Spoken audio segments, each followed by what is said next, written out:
Baik, alhamdulillah guru kita sudah berada di tengah-tengah kita. Kita langsung saja mulai kajian kita malam hari ini. Assalamualaikum warahmatullahi wabarakatuh. Bismillah, alhamdulillah, wassalatu wassalamu ala rasulillah, Sayyidina Muhammad ibn Abdullah wa ala alihi wa sahbihi wa man walah amma ba'du. Yang sama-sama kita cintai, kita muliakan guru kita Buya Yahya beserta keluarga. Kita doakan mudah-mudahan Buya bersama keluarga senantiasa diberikan panjang umur dalam ketaatan serta sehat walafiat, dan tentunya Allah mudahkan segala hajat-hajat beliau, hajat dunia dan akhirat beliau. Amin ya rabbal alamin. Yang kami hormati para pejuang-pejuang Rasulullah Sallallahu Alaihi Wasallam dalam program Wakaf Media Center Al-Bahjah. Alhamdulillah pada malam hari ini kita semuanya berbahagia bersama bisa berkumpul melalui media virtual ini bersama guru kita tercinta dalam program rutin kita ngaji virtual. Alhamdulillah. Baik, insya Allah sesaat lagi kita akan mendengarkan nasihat daripada guru kita Buya Yahya. Namun sebelumnya kita sapa dulu Buya yang alhamdulillah sudah berada juga di ruangan. Assalamualaikum Buya.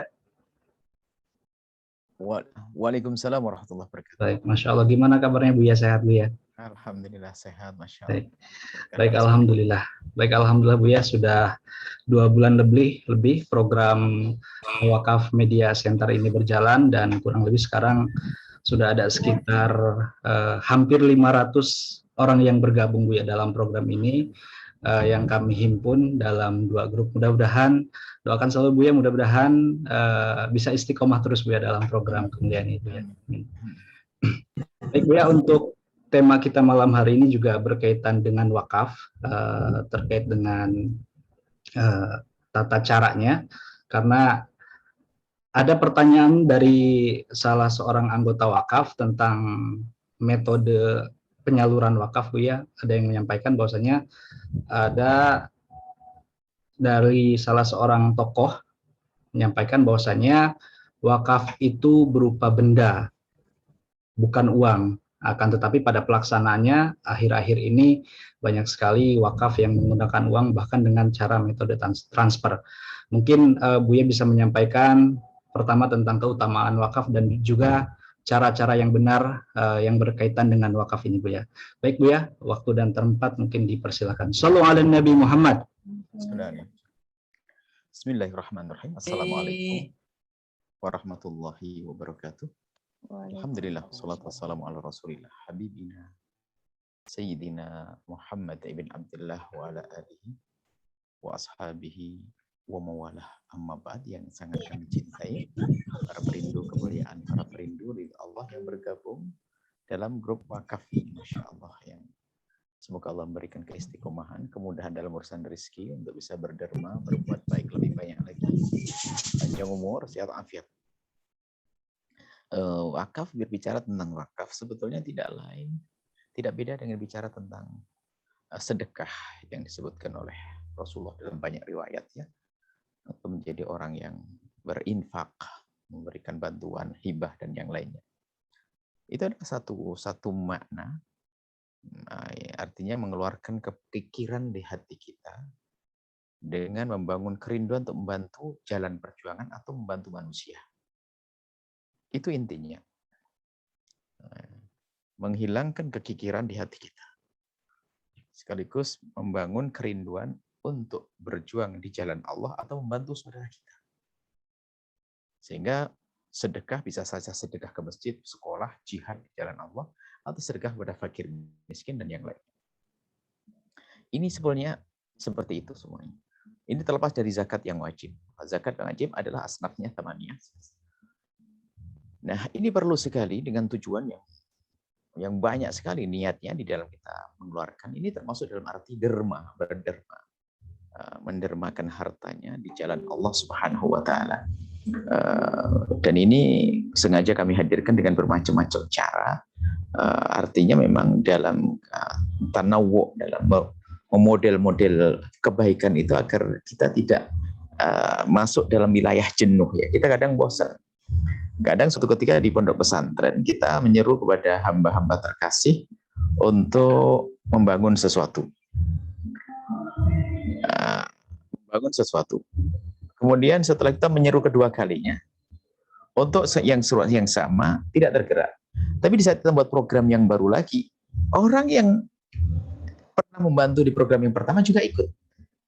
Dan betul yang katakan Ibn Athaillah As-Sakandari itu adalah karena kita itu, Allah tahu bahasanya kita itu orang mudah bosan, maka Allah jadikan ibadah itu warna-warni. Ada sholat, ada ruku, ada sujud, ada sedekah, ada puasa, ada sholat, dan haji, umroh, macam-macam. Begitupun juga kita itu dalam mensiasati siapapun dalam berderma, berbuat baik, tentunya dengan bermacam-macam cara, itu penting. Sehingga ada orang, oh saya sudah wakaf, saya sudah hibah, saya sudah terserah istilahnya apa, saya sekarang ingin wakaf. Nah, ini ada untuk menyiasati. Tujuannya adalah bagaimana kita mengeluarkan kekikiran dari kita, kemudian agar membantu orang lain, dan ini tujuannya adalah untuk keselamatan kita nanti di akhirat, untuk kita bawa harta ini ke akhirat nanti. Nah, spesial wakaf ini dibahas oleh para ulama dalam pembahasan khusus. Wakaf ini adalah sebetulnya adalah satu cara untuk memenuhi keinginan orang yang berderma. Kalau kita bersedekah, mungkin orang yang kita beri akan menggunakan harta suka hatinya. Oke. Untuk makan, untuk lain-lain, oke. Dan itu sah, dan kita mendapat pahala utuh. Cuman kadang kita ingin bersedekah, ingin berbuat baik, tapi saya punya harapan. Harapan saya itu akan digunakan untuk apa? Maka ini berlaku namanya wakaf.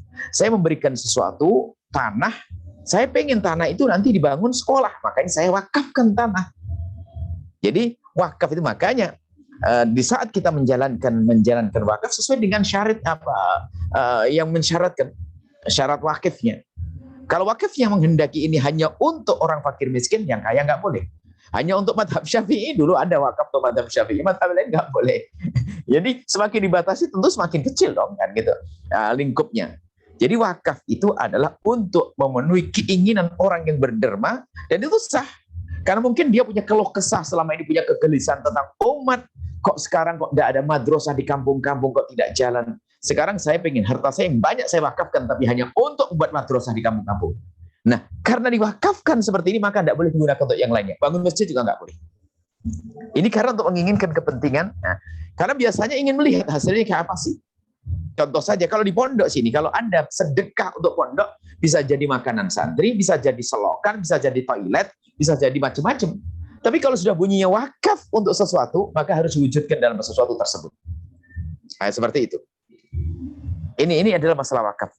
Kemudian yang terpenting dari ini adalah kesadaran bahasanya kita ingin mengabadikan harta kita, dan kita ingin selamat nanti di akhirat. Apalagi kalau kita niatkan nanti pahalanya untuk orang tua yang telah mendahului kita, tanda bekti kita. Jangan sampai harta yang banyak yang Allah berikan kepada kita ternyata tidak ada yang kita bawa nanti di akhirat. Tidak kita bawa, na'udzubillah, karena tidak ada yang kita berikan dalam kebaikan. Termasuk jalannya adalah wakaf ini. Wakaf ini. Dan wakaf itu adalah mengkhususkan harta untuk Allah, Jadi mengkhususkan harta untuk Allah, tentunya adalah dengan bentuknya itu adalah yang tetap, tanah, rumah, bangunan, segala macam itu. Tadi ada sekulimet yang dibahas bahasanya wakaf uang, memang tidak ada wakaf uang. Karena wakaf roti, wakaf makanan tidak. Wakaf itu adalah sesuatu yang bakal lama, bakal abadi, dimanfaatkan tapi tetap ada. Wakaf uang tidak ada, betul kalau dinukil dari ulama, wakaf uang tidak ada. Di sini bukan wakaf uang. Nah, ini harus paham. Nah, ini masalah fikih, masalah bahasan fikih itu adalah kalau ini wakaf uang saya tidak. Tapi seruannya adalah misalnya di Al-Bahjah sendiri, wakaf pembangunan dan tanah, ini wakaf. Ini bisa dipahami. Memang ada sebagian itu, makanya mungkin kalau kita mendengar keterangan ulama itu, kita lihat dalam rangka menjelaskan apa ini. Kalau beliau hanya menjelaskan tentang syarat benda, yang syarat sesuatu yang diwakafkan, maka jangan dihubungkan dengan permasalahan ini dulu, supaya kita tidak salah paham. Beliau menjelaskan mungkin tentang wakaf itu adalah harus benda, yang benda itu tidak langsung habis, bisa manfaatnya bisa terus berkesinambungan, itu wakaf. Kemudian wakaf, ulama 4 mazhab mengatakan wakaf uang nggak ada, kecuali mazhab Malik mengatakan wakaf uang, tapi wakaf nanti adalah untuk istighraq, untuk dipinjamkan balik lagi, dipinjamkan balik lagi, untuk seperti itu. Wakaf uang. Nah, ini yang harus dipahami bahwasanya sedikit kritik membangun. Kalau wakaf produktif, yaitu yang perlu kita pertanyakan, bagaimana wakaf produktif? Wakaf produktif adalah wakaf produktif mungkin maksudnya seperti apa ya? Membeli sesuatu. Kalau wakaf produktif adalah tidak ada, mungkin kita ganti. Kalau di Al-Bahjah tidak ada, bukan wakaf produktif, adalah infak produktif. Jadi infak untuk bangun suatu usaha yang akan nanti berkembang. Kalau wakaf tidak bisa berubah. Makanya wakaf itu tidak bisa. Wakaf masjid harus ke masjid, wakaf pondok, wakaf ini. Seperti itu. Wakaf untuk orang fakir, berikan orang fakir. Kalau wakaf. Jadi nggak bisa dirubah kemana-mana. Nah, ini yang harus dipahami. Kemudian, wakaf yang selama ini ada, misalnya Al-Bahjah, ada sedekah, ada infak, ada wakaf. Nah, wakaf itu harus jelas. Barangnya itu apa sih? Tanah. Selama ini yang kita serukan, misalnya di Al-Bahjah, pembangunan gedung. Nah, ini gedung media. Gedungnya sudah disiapkan, tanahnya sudah ada. Tanahnya sudah tanah wakaf, ada di situ. Gedung media, ini adalah wakaf semuanya. Kemudian cara wakaf bagaimana transfer dan sebagainya. Itu di sana banyak pertanyaan sebetulnya. Apakah wakaf harus misalnya wakaf itu bagaimana serah terimanya wakaf misalnya. Kalau jual beli kan ada ijab kabul. Kalau wakaf bagaimana? Ulama menjelaskan kalau wakaf ada wakaf tertentu. Wakaf untuk orang tertentu, wakaf untuk tertentu dan untuk sesuatu tidak tertentu. Tertentu misalnya saya mewakafkan rumah ini ke fulan. Fulan itu orang per orang. Maka kalau wakaf kepada orang per orang, maka kebanyakan ulama termasuk yang dikukuh dalam tafsir ini harus ada qabul, ada terima. Tapi kalau wakafnya tidak, seperti untuk fakir miskin, untuk pondok pesantren, untuk madrasah dan sebagainya, ini ghairu muayyan, tidak tertentu, maka ini tidak wajib ada serah terima. Cukup nanti legalitas negara itu sudah selesai. Atau kita serahkan selesai. Jadi tidak ada serah, ini masalah serah terima wakaf itu. Kemudian, nah, bagaimana loh saya kok wakaf transfer uang dan sebagainya, ini bagaimana sah atau tidak wakafnya? Ini pembahasan fikih. Anda bukan wakaf uang, Anda kami tidak menyeru wakaf uang kok. Wakaf untuk membangun gedung ini. Wakaf membangun gedung media Al-Bahjah, media center Al-Bahjah. Jadi Anda nanti wakaf bangunan ini. Cuman bangunan ini karena harganya mahal, maka perlu digotong rame-rame. Lah caranya apa? Di sana ini ada gabungan di antara Anda mewakilkan kepada kami, bahwa Anda mentransfer uang kepada kami, di saat Anda transfer, Anda sudah ridho. Sebab secara tokil, wakalah itu menyerahkan, Anda menyerahkan uang kepada tim yang ada di Al-Bahjah untuk membayarkan tanah tersebut, yang tanah itu adalah untuk wakaf. Seperti itu. Jadi, kalau wakalah itu mudah. Di saat kita mentokilkan, mewakilkan kepada tim yang ada di sini, cukup ada transfer, Anda sudah rela itu. Tidak mungkin rela kalau Anda tidak rela, Anda tidak akan mentransfer. Dan Anda tahu tujuannya untuk apa. Maka ulama mengatakan yang demikian ini sudah dianggap sebagai satu akad untuk mewakilkan kepada tim yang ada di sini. Tim melihat, menerima, kemudian setelah itu menyetorkan kepada pembangunan, lalu dibangunkan semacam ini. Maka ini wakafnya. Anda wakaf gedung ini. Maka gedung ini penggunaannya adalah hanya seputar untuk media. Untuk menggunakan media, karena niatnya adalah untuk media. Dan memang kita tambah media dan kemaslahatan umat bisa saja ditambah semacam itu, bisa lebih luas. Jadi mungkin ini tidak usah khawatir jika ada yang bertanya. Jadi kalau ada ngomong tadi nukil dari ulama, itu sah. Ulama pasti alim, dia pasti punya ilmunya. Cuman konteks, beliau bicara dalam lingkup apa. Nah, gitu seperti itu. Jadi wakaf yang berlaku di sini adalah Anda telah membayarkan, mentransfer uang, bukan Anda wakaf uang. Anda wakaf tanah. Ya, sudah selama ini kita serukan wakaf tanah dan selesai. Anda wakaf pembangunan gedung. Jadi Anda mentransfer uang, ini dalam transfer Anda sudah menyerahkan kepada kami. Mewakilkan kami untuk membayar untuk bayaran tanah. Biarpun tidak Anda ucapkan, Anda yakin rela. Jangan tanyakan, adakah di antara Anda yang mentransfer lalu tidak rela? Tidak ada. Sehingga wakalah, sebagian mengatakan akad wakalah bisa saja dengan omongan, bisa saja akad tokil wakalah itu bisa dengan omongan, sebagian bedakan mas tokil wakalah kurang lebih akan, tapi maksud kami adalah mewakilkan untuk kami membeli tanah. Jadi bisa dengan ucapan, atau dengan SMS, dengan surat, atau dengan sesuatu yang menunjukkan kalau dia rela. Nah, menunjukkan rela itu mesti ada mukadimah omongan. Bahwasanya tolong bayar ke rekening itu pembayaran wakaf sini. Anda mendengar, Anda membaca, lalu Anda mengirim uang, berarti Anda rela. Itu sudah sah. Jadi masalah mewakilkan sangat mudah transaksinya. Baru setelah itu uang dikumpulkan oleh tim yang ada di sini, setelah dibayarkan, dicicilkan pembangunan terus, maka itu adalah gedung itu wakaf. Selagi gedung itu wakaf, tidak boleh dijual belikan gedung itu. Nah, bedanya wakaf dengan yang lainnya semacam ini. Wakaf harus diwujudkan sesuai dengan niatnya. Jadi uang Anda yang Anda wakafkan itu, yang Anda untuk beli wakaf itu, tidak boleh kita gunakan untuk bangun bangunan yang lain atau untuk makan santri, nggak boleh. Makanya ini makna yang perlu dipahami dalam hal ini. Sehingga sebagian orang perlu wakaf itu karena dia sudah banyak sedekah. Saya ingin wakaf deh biar tahu bentuknya. Berapa miliar sih urusan gedung media ini? Sudah saya wakaf 1 miliar bulan ini, 2 miliar bulannya, terus akan terwujud nanti. Dan kemudian setelah dibangun selesai sudah jadi wakaf. Karena tidak wajib serah terima, tidak wajib qabul dalam ini, diberikan pada nadirnya, ya lembaga al-bahjah, selesai. Itu adalah wakaf. Selesai. Jadi seperti itu masalah bahasan wakaf. Intinya yang perlu kami ingatkan kepada semuanya, kalau masalah pembahasan fikihnya, insya Allah tidak ada masalah. Anda tidak usah khawatir. Hanya betul, sangat senang kalau mungkin ada pertanyaan hal lain tentang wakaf, boleh Anda tanyakan, biar Anda yakin. Sebab kalau tidak sesuai dengan syariat, bagaimana kita melakukan kebaikan, membangun syariat, tidak dengan syariat, tidak mungkin dong, yang harus dong. Jadi terima kasih kalau ada pertanyaan-pertanyaan. Intinya, kami ajak kepada siapapun dari Anda, jangan ragu. Ingat ibunda yang telah dengan susah payah mengedekkan kita. Beliau sudah kembali kepada Allah. Mana sayang kita? Ayo kita ambil keberkahan dengan cara kita mewakafkan atau membangun gedung wakaf. Kita niatkan untuk orang tua kita, ibunda kita, untuk ayahanda kita, yang suami untuk istri, istri untuk suami, dan seterusnya. Dan kita niatkan ini, semoga ini akan menjadi harta yang akan kita lihat nanti di surga bersama baginda Nabi Muhammad SAW. Ketahuilah, siapapun yang dimudahkan untuk wakaf, untuk berderma, berinfak, itu tanda hamba itu dipilih oleh Allah Subhanahu wa Ta'ala. Sebab banyak orang kaya raya harta melimpah, nggak bisa membuat musola kecil aja nggak mampu. Wakaf sedikit pun nggak akan mampu. Karena tidak dipilih oleh Allah. Tapi kadang uangnya pas-pasan. Tapi karena dipilih oleh Allah Subhanahu wa Ta'ala, subhanallah, dia bisa berderma sebanyak-banyaknya. Bisa wakaf sebanyak-banyaknya. Semoga Anda ini termasuk orang yang dipilih oleh Allah. Dan kami husnudzon bergabungnya Anda dalam grup ini karena Anda dipilih oleh Allah Subhanahu wa Ta'ala. Dan semoga terus Anda bisa istiqomah hingga kelak kita di surga bersama baginda Nabi Muhammad Sallallahu Alaihi Wasallam. Mungkin ini kami tidak ingin panjang lebar, kami lebih rindu kalau kami mendengar pertanyaan-pertanyaan langsung.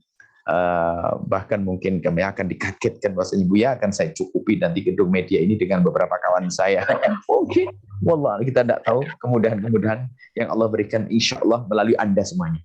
Wallah a'lam bishawab. Baik, alhamdulillah. Jazakumullah Buya atas penjelasannya, menjawab semua pertanyaan-pertanyaan dari sahabat-sahabat semuanya tentang wakaf ini ya. Baik Buya, sebelum nanti kami buka tanya jawab langsung bersama sahabat-sahabat wakaf, sudah ada juga beberapa pertanyaan-pertanyaan yang akan kami angkat pada malam hari ini. Pertanyaan pertama Buya, Assalamualaikum warahmatullahi wabarakatuh. Buya, saya mau bertanya, saya ingin menjalankan usaha properti. Tapi saya mau kerjasama dengan Bank Syariah Indonesia karena saya tidak punya modal. Apakah sumber modal saya dari Bank Syariah Indonesia ini masih bisa dikatakan halal? Dan bagaimana akad yang benar jika untuk modal usaha? Mohon doa semoga menjadi pengusaha sukses untuk agama Allah dan Rasulnya, Buya. Baik, Masya Allah.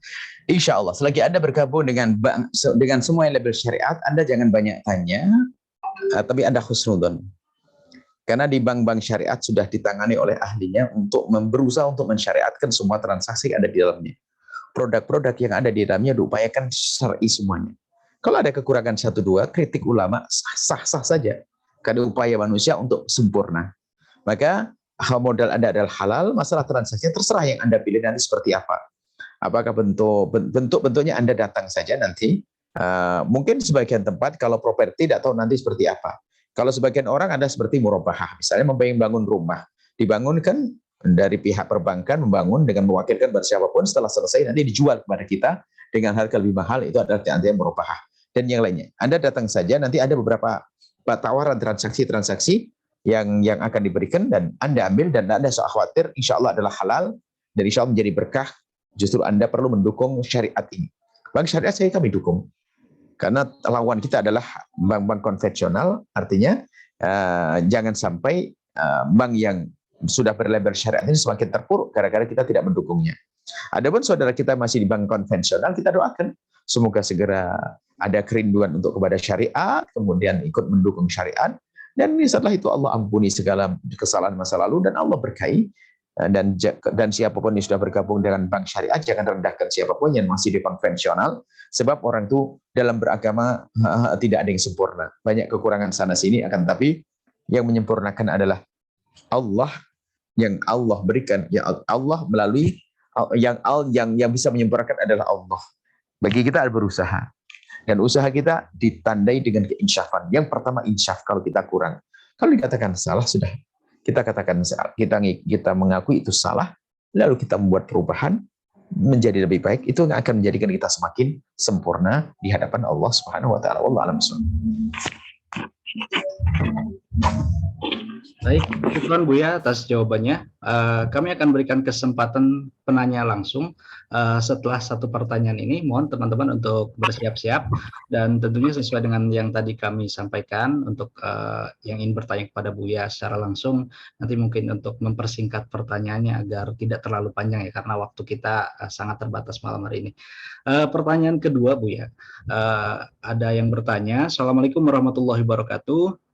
Buya, saya seorang pensiunan BUMN bank konvensional yang sudah berhijrah.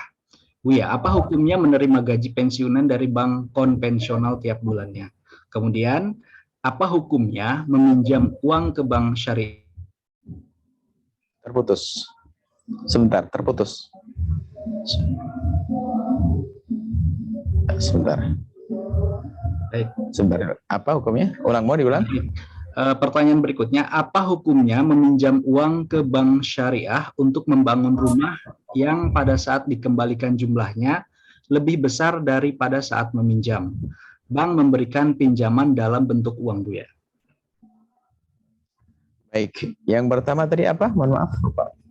Yang pertama, saya seorang pensiunan BUMN bank konvensional. Subhanallah. Ya, sekarang sudah hijrah. Apa hukumnya menerima gaji pensiunan dari bank konvensional, Buya? Yang lalu biar berlalu. Allah Maha Kasih. Yang lalu biar berlalu. Tinggal kita banyak istighfar kepada Allah Subhanahu wa taala. Adapun di dalam bank konvensional, tidak semua produk di dalamnya adalah haram. Tidak semua produk di dalamnya adalah haram. Tapi yang paling tampak keharamannya adalah kan masalah riba yang ada tambahannya. Sebab tidak semua di dalam bank konvensional ada haram. Artinya di saat berbeda di saat Anda bekerja dan berbeda di saat Anda diberi. Kalau Anda bekerja, berarti Anda ikut membantu pekerjaan-pekerjaan yang sifatnya di situ ada ribanya. Tapi di saat sudah pensiun Anda diberi, maka itu seperti kita diberi oleh orang yang hartanya bercampur adalah halal dan haram. Karena di bank konvensional ada produk yang halal, ada produk yang haram, bercampur. Lalu diberikan kepada Anda sebagian dari itu. Maka dalam ini adalah selagi Anda adalah orang hijrah tobat, sudahlah yang lalu biar berlalu, dan yang Anda terima adalah sesuatu yang subhat. Kalaupun Anda ingin hati-hati, ya gunakan. Apakah separuh Anda dermakan, separuh Anda gunakan agar bersih. Karena separuh-separuh ini adalah separuh subhat, tidak bisa kita pastikan itu halal, tidak kita pastikan itu haram. Ya, seperti itu. Jadi Anda yang jelas Anda luar biasa sudah hijrah. Dan ini adalah hijrah sendiri, adalah karunia agung dari Allah Subhanahu wa taala. Dan kami himbau kepada siapapun jangan mempersulit orang hijrah ya. Jadi adapun yang diberikan kepada Anda itu adalah uang yang bercampur antara yang haram dan yang halal, tidak bisa disifati haram. Kalaupun Anda gunakan juga Anda, apalagi Anda butuh dan sebagainya, sah-sah saja. Tapi tidak bisa dikatakan itu halal, tapi Anda tidak dosa dengan itu semuanya. Nah, adapun kalau Anda ingin bebas, pengen aman, ya Anda gunakan untuk hal-hal yang lain. Hal-hal yang lain Anda dermakan dan yang lainnya. Masya Allah, seperti itu. Kemudian yang kedua, tadi apa? Membangun rumah. Oh, enggak. Anda sebetulnya, yang ini yang menjadi masalah itu adalah Anda di saat ini dalam bank syariat itu yang sering kami ingatkan adalah yang bekerja di dalamnya itu harus mengerti bahasa syariah. Yang jadi masalah dia tidak mengerti bahasa syariah, sehingga apalagi alumni daripada konvensional bekerja di bank syariat, sehingga lesannya lesan konvensional. Jadi itu Anda bukan pinjam uang, nggak mungkin dia meminjamkan uang lalu bayar tambahan, nggak mungkin. Nggak mungkin bank syariah semacam itu, langsung dicoret itu. Tidak ada bank syariah semacam itu. Akan tapi ada namanya murabahah, itu bisa murabahah. Akad murabahah itu begini, Anda mengajukan proposal tentang pembangunan rumah, RAP lah bahasa lain, RAP. pembangunan rumah seperti ini. Kemudian dari pihak berbank nanti mewakilkan pada satu orang untuk mengurusi pembangunan. Setelah selesai, itu yang membangun adalah bank. Kemudian bank mungkin dari RAB-nya biayanya 200 juta. Kemudian setelah dibangun selesai, bank itu menjual kepada Anda. Menjual kepada Anda dengan jualan harga lebih. Anda membayarnya kredit. Senilai nanti kalau diselesaikan sampai 250 juta. Itu adalah ada akad di dalamnya. Maka yang jadi masalah kadang ini adalah dari pihak yang bekerja di bank itu malas. Ya sudah Bu, Ibu butuh dana berapa? 200 juta. Ya sudah 200 juta nanti kita berikan. Nah ini nggak pakai murabah, ini langsung diberikan nanti bayarnya begini. Nah, ini salah adalah yang salah yang mengajak transaksi. Tapi bank syariah nggak seperti itu, pasti salah itu. Pasti salah, nggak mungkin. Kalau ada karyawan semacam itu, pasti dia karyawan yang salah dia. Nggak seperti itu. Akad bank murabah, akad bank syariah tidak ada akad seperti Anda ceritakan. Kalau ada, mungkin Anda yang salah mendengar atau mungkin dari pegawainya itu adalah yang salah di dalam menyampaikan transaksi. Silakan. Baik. Syukron Buya untuk jawabannya.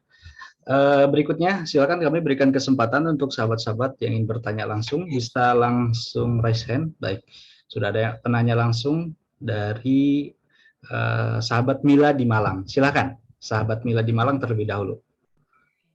Terima kasih. Assalamualaikum warahmatullahi wabarakatuh, Buya. Waalaikumsalam warahmatullahi wabarakatuh. Alhamdulillah ya.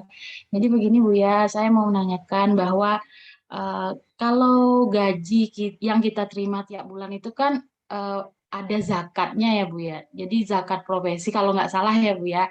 Kalau nggak salah Bu ya. Nah, jadi selama ini gitu saya baru tahu tentang zakat profesi.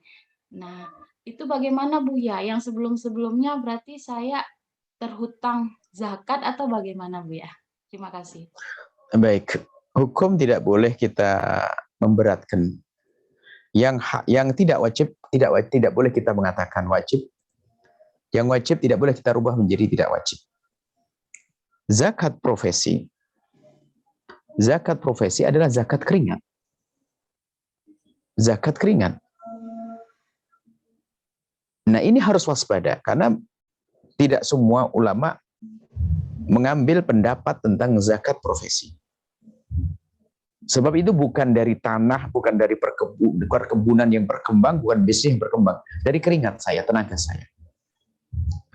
Baik, bagi yang mengambil pendapat zakat profesi, itu tidak segampang itu. Sekarang itu kok pengurus zakat kok rakus banget dengan duitnya orang, dikit-dikit zakat, dikit-dikit zakat. Nggak boleh dolim kepada orang. Kita tidak boleh dolim kepada orang fakir. Dengan menghalangi zakatnya, kita juga tidak boleh dolim pada orang kaya. Yang nggak wajib harus berani kita katakan tidak wajib. Nggak boleh kita rubah. Adapun zakat profesi bagi yang mengambilnya, yang mengatakannya.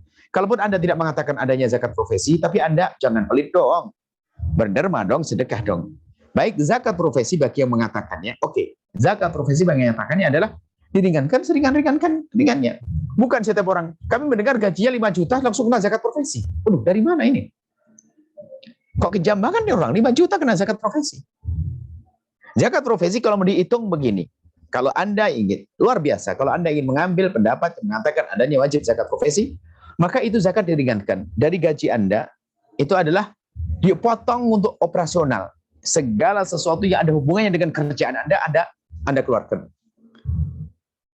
Ya, misalnya sebulan Anda dapat gaji berapa? 10 juta, oke, 10 juta. Untuk kebutuhan kendaraan, bensin, sopir dan sebagainya berapa juta? Karena Anda pergi disopir di orang. Dipotong itu dulu, dibersihkan dulu. Kemudian nanti itu dikalikan 12 harus mencapai nilai emas 80 gram. Nah, jadi dalam 1 tahun kalau seandainya dikumpulkan dalam 1 tahun itu tidak tahu emas 80 gram, 80 sampai 90 gram. Emas 84 gram dah. Sebagian mengatakan 84 gram sampai 90. Anggap saja 90 gram. Emas 90 gram itu berapa harganya? Kalau tidak salah kemarin itu ada yang menghitung adalah 60 juta atau 70 juta. Berarti dalam 1 tahun gaji bersih Anda kalau sudah mencapai 70 juta kurang lebihnya ukurannya emas ya, bukan uang. Uang bisa berganti-ganti, takut rekaman ini nanti dibaca tahun yang 10 tahun akan datang berbeda. Ini tahun ini 1443 nih. Atau 2000 berapa ini? 2021 ya? Iya Bu ya. 2021 kan? Nah, baik. Jadi bukan langsung 5 juta. 6 juta langsung zakat profesi. Dari mana itu? Nggak boleh, itu zalim. Zakat profesi itu adalah cara menghitungnya seperti penghitungnya panenan. Jadi kalau 1 bulan tidak sampai, kecuali 9 bulan belum sampai 1 nisab. Kalau 1 bulan sudah sampai nisab, orang gajinya 1 bulan 100 juta. Bersih. Oh iya, bisa saja dia keluarkan zakat. Tapi kalau tidak sampai, seperti orang panenan itu kan harus mencapai berat tertentu. 700 gram kurang lebihnya, 720 gram beras. Jadi kalau panenan pertama tidak sampai, panenan kedua tidak sampai, dikumpulin. Asalkan dalam 1 tahun jika dikumpulin, telah mencapai nisab dan batas minimalnya, maka wajib zakat. Itu pertanian. Jadi zakat profesi caranya semacam itu. Bulan pertama belum mencapai, bulan kedua belum mencapai nisab. Nisab itu batas minimal. Digabungin sampai 12 bulan. Setelah 12 bulan kok belum mencapai, 12 bulan dikumpulin cuma dapat 50 juta, nggak wajib zakat. Nggak wajib zakat. Cuman kita bisa ngira-ngira, tidak harus zakat itu dikeluarkan di akhir tahun nanti. Tidak, mungkin setiap bulan saya keluarkan biar saya nyicil. Misalnya saya sebulan dapat 10 juta. Oke. Atau 8 juta lah. 8 juta itu bersih. Jadi 8 juta kalau kali 12 masih mencukupi lah 1 nisab. Jadi 8 juta saya potong. Setiap 8 juta saya ambil 2,5%, saya keluarkan. 8 juta benar 2,5. Nanti di akhir tahun nggak keluar lagi zakat lagi. Nggak keluar zakat lagi. Jadi seperti itu ya. Zakat profesi, tapi juga bukan pengurus zakat itu jangan dikit-dikit zakat, dikit-dikit zakat. Nggak ada itu seperti itu. Nggak boleh, zalim kita. Baik, saya tidak pengen tanya berapa gaji Anda. Cuman ini kadang-kadang saya tahu ada orang ada gaji 4,5 juta. Karena zakat dipotong zakat, potong aja jadi kayak pajak akhirnya. Nggak benar seperti itu. Tidak diperkenankan ya. Semoga Allah menjauhkan kita dari berbuat zalim kepada orang fakir dan zalim kepada orang kaya. Na'udzubillah. Wallahu a'lam bishawab. Baik, syukuran Buya untuk jawabannya. Kita langsung saja ke penanya berikutnya atas nama Devi Aziz Makassar. Silakan, bisa dibuka mic-nya. Langsung saja bertanya kepada Buya. Assalamualaikum warahmatullahi wabarakatuh. Alhamdulillah bisa ketemu dengan Buya. Buya, saya mau bertanya Buya, ini 2 bulan kira-kira sebelum ibu saya meninggal, ibu saya itu berwasiat kepada saya dan kakak saya nomor 3 bahwa akan memberikan sebagian hartanya kepada cucunya. Mohon maaf, putus. Bentar. Putus, bentar. Kepencet ya? Sebentar. Mau diulang. Bentar. Sebentar.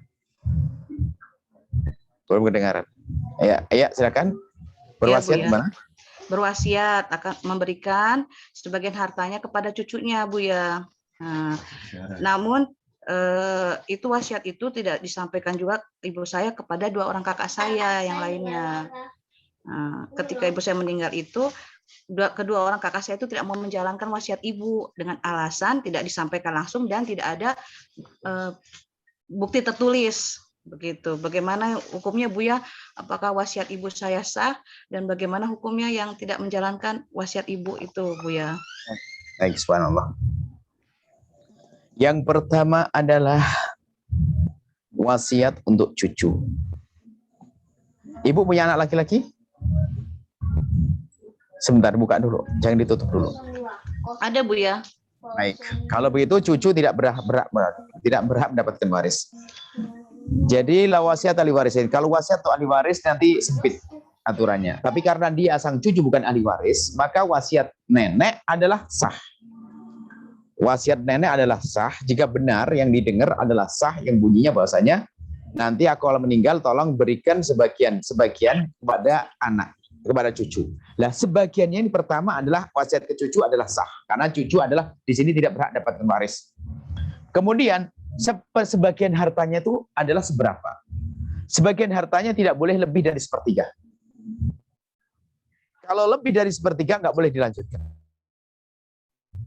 Jadi sebagian yang disebut oleh nenek tadi tidak boleh dari lebih 1/3. Kalau lebih dari 1/3 hanya dipotong 1/3-nya saja. Selebihnya harus persetujuan semuanya. Seperti itu. Kemudian bagi Anda yang mendengar, Anda wajib menjalankannya. Karena Anda yakin, Anda dengan saudara ketiga Anda, adalah Anda wajib menjalankannya, dan itu adalah bagi Anda adalah bukti yang luar biasa Anda akan dapatkan berkah dalam hidup Anda. Karena Anda menjalankan wasiat ibunda Anda. Wasiat ibunda Anda. Subhanallah. Kemudian, adapun saudara-saudara Anda yang tidak mendengar, kalau memang ada ketidakpercayaan kepada Anda, dia sah. Dia sah saja. Kembalikan kepada dia, sudah. Itu urusan dia dengan Allah. Kalau Anda, karena Anda mendengar langsung, Anda wajib menjalankannya. Adapun yang tidak mendengar, kalau memang dia benar-benar karena tidak percaya kepada Anda, dia tidak dosa. Kenapa? Itu urusan dengan Allah. Karena apa? Memang tidak ada tertulis surat. Tidak tertulis dengan surat. Dan dia tidak percaya dengan Anda, omongan Anda. Maka, kalau memang dia benar tidak percaya, ya sah. Tidak dosa dia. Cuma urusannya kan dengan Allah. Masa dengan adik yang seperti ini nggak percaya? Suruh tanyakan kepada saudara sendiri. Nyesel dia, bakal rugi dia. Kalau ternyata dia mengingkari wasiat hanya karena ketamaan di dalam hatinya, lihat. Dalam perjalanannya akan hancur dia. Tapi kalau dia benar-benar karena tidak yakin, tidak tahu sebabnya apa, maka dia adalah termasuk orang yang tidak dosa karena tidak percaya, karena beritanya dari Anda. Dari dua wanita. Kakak Anda wanita atau laki ya? Nah, dari Anda, kemudian dia tidak percaya dan tidak ada surat tertulis. Nah, kemudian di saat Anda ingin menjalankan, kemudian beliau tidak menjalankan, maka bagaimana caranya? Baik. Dari harta yang akan diwakafkan kepada cucu tersebut, cucunya nenek, anggap saja berapa nilainya. Maka dibagi seperti bagian waris. Maka haknya dari sebagian yang diwakafkan tadi, maka dipotong haknya kakak yang tidak setuju. Dipotong kakak yang tidak setuju, berikan kepada beliau, urusan dia dengan Allah. Kalau dia adalah niatnya culas, dia akan sengsara. Tapi kalau dia adalah memang karena tidak yakin, ya sah saja, itu diambil haknya dia. Haknya dia. Kemudian hak Anda langsung, karena kan bagiannya adalah hak Anda. Atau hak ahli waris yang setuju dengan Anda. Jadi seperti itu. Detailnya, mungkin Anda bisa mengirim surat kepada kami, nanti kita buatkan catatan tulisan lebih mudah. Seperti itu. Jadi, Anda yang percaya, tolong jalankan, jangan tidak. Karena ibu Anda berwasiat adalah untuk kebaikan. Untuk kebaikan. Dan berikan kepada ponakan, Masya Allah. Karena ini adalah hak amanat, Anda mendengar. Dan bagi saudara Anda yang kalau memang tidak percaya dengan sesungguhnya, ya nggak bisa dipaksa, ya nggak percaya kok. Tapi kalau hanya karena unsur tamak rakus, na'udzubillah, kebusukan di dalam hati akan menjerumuskannya. Seperti itu, wallahu a'lam bishawab. Baik, syukuran Buya atas jawabannya. Buya mungkin cukup atau satu pertanyaan lagi, Buya? Serah gimana, Mbak? Silakan. Baik, satu pertanyaan lagi, karena Buya juga setelah ini ada agenda dakwah yang lainnya.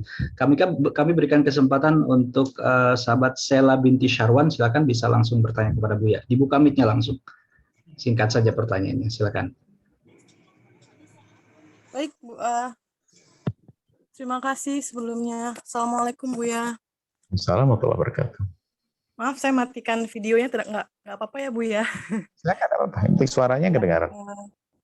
Saya mau bertanya, ibu saya sakit stroke, umurnya 66 tahun, tidak bisa berjalan, tidak bisa duduk lama-lama juga, terus cepat lelah gitu ya, Bu ya. Nah, dan dulu itu kami setiap kali waktu sholat udah tiba, kami gantikan popok beliau setiap kali wudhu gitu. Cuman setelah sekian lama beliau sakit, lama-lama pemakaian popoknya itu sangat banyak sekali, Bu ya. Jadi kami mensiasati dengan tidak mengganti setiap kali beliau berwudhu gitu. Jadi kemungkinan masih ada air seninya gitu, Bu ya, dalam keadaan dalam waktu beliau sholat gitu. Kemudian yang kedua, beliau sulit sekali untuk bolak-balik ke kamar mandi, Bu ya. Jadi kami melakukan tayamum kepada beliau setiap kali sholat. Dan sholatnya pun beliau sudah tidak fokus seperti orang pada umumnya, Bu ya. Ke kanan ke kiri, melihat kanan kiri, bergerak-bergerak, kadang-kadang beliau buka mukanya langsung, sudah tidak fokus sholat seperti biasanya.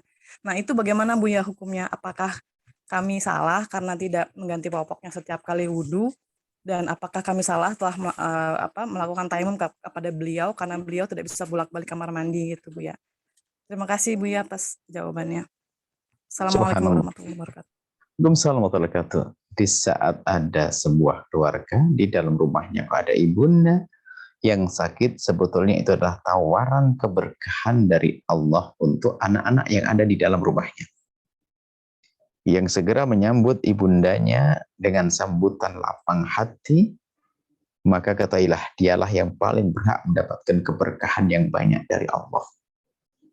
Yang paling berkeluh kesah dia yang sempit dalam segalanya. Maka di saat di rumah ada seperti ibunda Anda, jadilah Anda orang nomor 1 di dalam melayani beliau, dalam khidmah kepada beliau. Kemudian, adapun masalah sholatnya, yang pertama adalah jika Anda menduga bahwasanya akal beliau masih sempurna, bisa sadar mengingat, maka wajib melakukan sholat dalam keadaan apapun. Tapi kalau dalam dugaan Anda memang sudah tidak sambung, maka tidak boleh Anda paksakan, tidak wajib sholat, karena sudah tidak nyambung akalnya. Dan beliau tidak dosa, karena akalnya tidak nyambung. Sebagian orang stroke tidak bisa ngapa-ngapain. Tidak bisa ingat ini dan sebagainya, karena parah sekali. Kami tidak tahu seperti apa. Tapi selagi akal itu masih ada, maka sholat wajib. Cuma ini selanjutnya, caranya saja harus dengan ilmu. Pertama, Anda boleh mengajak beliau sholat jamaah, sehingga tidak harus 5 kali ganti pempes, dan ganti popok atau pempes. Dan mungkin diganti dengan kain lebih mudah untuk dilepas. Baik, jadi Anda bisa mengajari untuk sholat jamaah. Zuhur dengan asar, maghrib dengan isya. Jadi hanya 3 kali Anda ganti. Ada 3 kali Anda ganti. Kemudian, ya, selagi masih mungkin dan bisa, dengan Anda wudhukan, tidak harus pergi kamar mandi. Anda jangan meyakini wudhu dengan kamar mandi.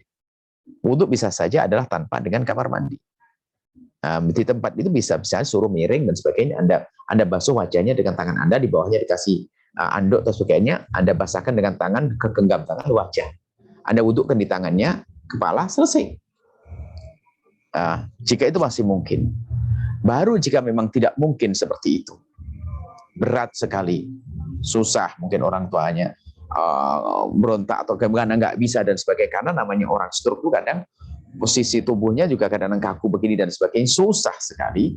Kalau memang menurut Anda susah dan Anda tidak ada yang membantunya dan sebagainya, maka dalam keadaan merepotkan seperti itu, merepotkan beliau, kasihan beliaunya, maka boleh saja Anda melakukan tayamum, ya. Cuman tayamum 1 adalah untuk sholat 1. Itu ada urutannya semacam itu. Jadi kemudahan dulu dihadirkan, bisa menjamak, ya, bisa menjamak. Kalau tidak, ya nanti kalau tidak bisa wudhu, susah wudhu, dan tidak harus kamar mandi wudhu itu. Kalau ternyata susah wudhunya, maka diganti dengan tayamum dan sudah Anda tidak dosa. Yang penting jangan sampai Anda membiarkan beliau tanpa ibadah. Kecuali jika akal beliau sudah tidak bisa hadir, nggak ada ingat, maka Anda tidak dosa. Jika membiarkan beliau tidak sholat, paling tidak diajak. Kalau beliau mau, ya diteruskan. Kalau enggak, ya enggak, gitu aja. Dan ingat, bagi siapapun yang sakit, tidak boleh dipaksa untuk melakukan sholat dengan cara yang dia tidak mampu.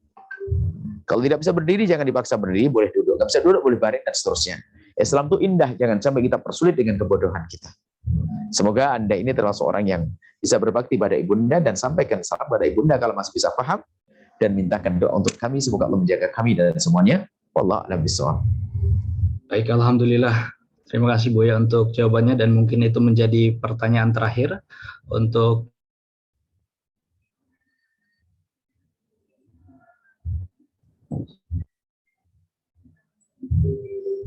Terputus, kenapa? Terputus lagi. Baik Buya, mungkin langsung saja menutup dengan doa keberkahan, tapi sebelumnya ini ada titipan permohonan doa untuk beberapa nama yang pada tadi pagi telah meninggal dunia, yakni Syekh Ahmad Fahmi Zamzam Al-Banjari An-Nadwi Al-Maliki dari Pondok Yasin. Kemudian juga orang tua daripada anggota wakaf kita, almarhum Haji Abdullah bin Abu Bakar dari Singapura. Dan yang ketiga, mohon doa untuk almarhum Neng Irah binti Idris, dan tentunya untuk semua orang tua, anak dan sanak keluarga anggota grup wakaf media Al-Bahjah. Mohon doanya Buya, mudah-mudahan diberikan segala kebaikan dunia dan akhirat. Untuk memimpin doa. Untuk beliau-beliau ini semoga Allah ampuni yang wafat tadi. Kiai Zamzam dan juga yang dari Singapura dan juga tadi. Semoga Allah ampuni, Allah angkat derajat beliau, yang ditinggal beri ketabahan, kesabaran, yang tinggal panjang umur, yang meninggal diampuni, diangkat derajatnya oleh Allah. Dan semoga wakaf-wakaf yang kita berikan kembali kepada orang, bisa pahalanya nyampe kepada orang tua, keluarga kita yang telah mendahului kita. Berkat Sayyidina Muhammad. Al-Fatihah.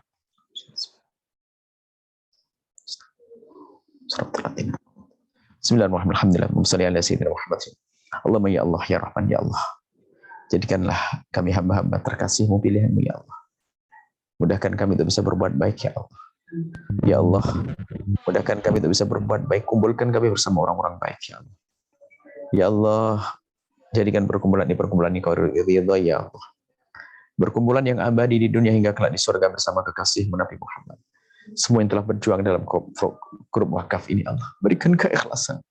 Berikan keikhlasan dan jadikan kebaikan yang mereka lakukan kembali kepada orang tua yang telah mendahului mereka. Kembali untuk mereka sendiri. Kembali untuk anak-anak mereka. Dan jadikan kami hamba yang saling mencintai karena-Mu, ya Allah. Jauhkan kami dari fitnah, kebencian, kedengkian, serta dendam di antara kami. Wujudkan keindahan dalam rumah tangga kami. Suami istri saling mencintai karena-Mu, ya Allah. Dengan anak yang soleh-soleh yang dibanggakan oleh kekasih-Mu Nabi Muhammad. Dan kami mohon, ya Allah, angkat wabah dari kami, ganti dengan rahmat-Mu, kasih sayang-Mu, dan kesehatan, ya Allah. Dan kami mohon, ya Allah, panjangkan umur kami dalam ketaatan serta sehat walafiat. Dan kami mohon, kirimkan kepada kami hamba-Mu yang tulus dan ikhlas di surga-Mu yang bisa berjuang bersama kami. Dan kami juang, ya Allah, dan kami mohon jangan tinggalkan kami. Berikan kepada kami semua husnul khatimah. Mati dalam keadaan iman. Dan kami mohon, ya Allah, jadikanlah ucapan kami di akhir hayat kami kelak. Saat Engkau hendak mencabut nyawa kami ingin saat itu, ya Allah, hati dan lidah kami mampu mengucapkan kalimat agung dan mulia. La ilaha illallah Muhammadur Rasulullah. La ilaha illallah Muhammadur Rasulullah. La ilaha illallah Muhammadur Rasulullah sallallahu alaihi wasallam. Rabbana atina fid dunya hasanah wa fil akhirati hasanah wa qina adzabannar. Wa sallallahu ala sayyidina Muhammadin wa ala alihi wasallam. Alhamdulillahirabbil alamin. Al-Fatihah.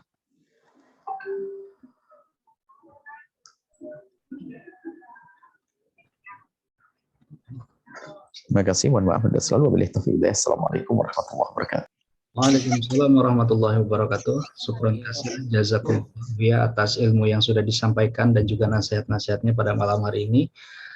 Semoga senantiasa bisa terus membimbing kami semuanya dan juga mudah-mudahan Buya beserta keluarga senantiasa sehat selalu. Amin ya rabbal alamin. Baik, alhamdulillah sahabat semuanya, tuntas sudah kajian kita malam hari ini di program ngaji virtual. Mudah-mudahan kita mendapatkan ilmu yang berkah dan manfaat dunia dan akhirat. Amin. Untuk terus senantiasa istiqomah dalam program kebaikan kita, program wakaf ini, dan juga jangan lupa untuk selalu mendoakan Buya dan keluarga dan seluruh pejuang-pejuang yang ada di Alba. Insyaallah kita jumpa kembali di program ngaji virtual berikutnya, dan tentunya mudah-mudahan nanti kita juga bisa berjumpa kembali bersama Buya di media virtual ini. Kami selaku pembawa acara mengucapkan terima kasih jazakumullah khairan jaza atas partisipasinya.